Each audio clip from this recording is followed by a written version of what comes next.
Latino voter turnout, unfortunately, tends to be lower than both non-Hispanic whites and African Americans in American elections.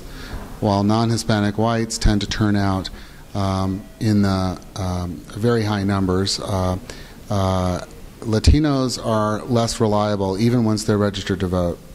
So Latino voter registration is only about 60 to 65% of the eligible population.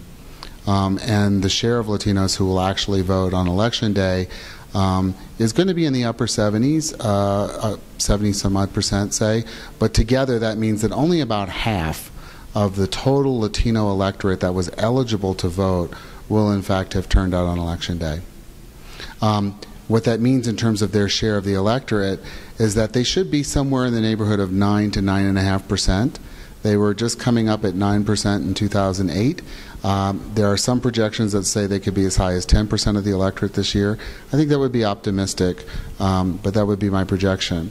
In terms of what turns Latino voters out, I have to say that fear is a big issue, a big motivating issue.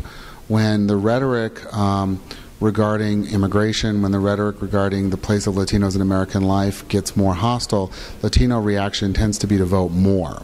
And we've seen that in a number of states where anti-immigrant initiatives have mobilized lots of Latinos to register and turn out. So I think that's going to be a big motivator.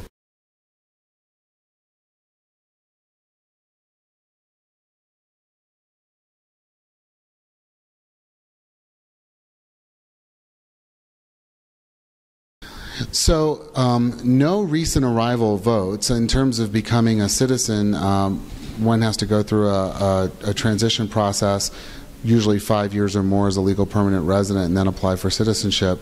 So the earliest someone would be voting would be 7 or 8 years after their arrival in the United States. And those folks, those foreign-born voters, tend to be somewhat more democratic than voters who are born in the United States. Now, it was once the case that that difference was getting larger. So during the 1980s and into the early 1990s, Latinos born in the United States were becoming increasingly Republican. They were still overwhelmingly Democratic, but their share of the vote going to Democrats had gotten smaller and smaller. This is particularly true among Mexican Americans in California.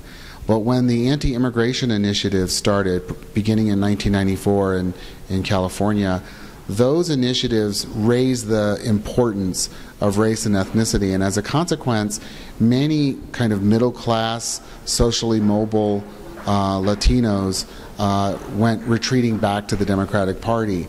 And so the more hostile the rhetoric is on the Republican side, the more democratic the vote is among Latinos, and this narrows the difference between foreign-born Latinos and native-born Latinos.